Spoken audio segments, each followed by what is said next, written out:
ng bayan, maasahan anumang panahon. Magandang araw po sa ating lahat. Narito ang update sa lagay ng panahon ngayong araw ng Martes, October 8, 2024. Sa kasalukuyan ay tatlong weather systems pa rin ang ating patuloy na minomonitor. Una rito ang Intertropical Convergence Zone o ang salubungan na malamig at mainit na hangin mula Northern at Southern Hemisphere. Ikalawa dito ang Easterlies o ang mainit na hangin mula sa karagatang Pasipiko.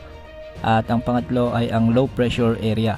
Meron din tayong binabantayang bagyo sa labas ng ating area of responsibility. Ngunit hindi naman ito nakikitang papasok sa ating PAR sa mga susunod na araw.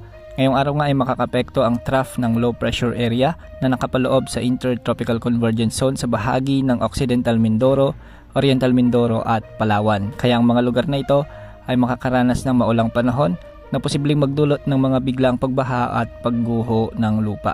Samantala sa Ilocos Region, Cordillera Administrative Region, Cagayan Valley at Central Luzon ay makakaranas naman ng mga maulap na kalangitan na may mga isolated rain showers and thunderstorms. Dulot naman ito ng umiiral na easterlies. Sa Calabarzon, Metro Manila at nalalabing bahagi ng Mimaropa, asahan din ang bahagyang maulap hanggang sa maulap na kalangitan na may mga kalat-kalat na pagulan at pagkidlat pagkulog.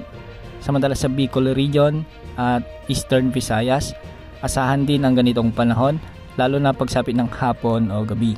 Nakakaapekto naman ang Intertropical Convergence Zone sa bahagi ng Bangsamoro Region, Sorsogon at sa ilang bahagi ng Davao Region. Ang mga lugar na ito ay posibleng makaranas ng mga katamtaman na kung minsan ay malalakas na pagbuhos ng ulan.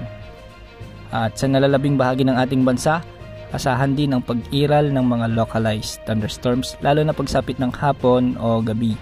Sa ngayon, ang low pressure area na minomonitor natin sa kanluran ng Coron, Palawan ay mababa naman ang tsansang lumakas bilang bagyo sa mga susunod na araw. Wala ring nakataas na gale warning sa mga karagatang sakop ng ating bansa. Yan ang update sa lagay ng panahon. Ito po ang weather update ng bayan, maasahan anumang panahon.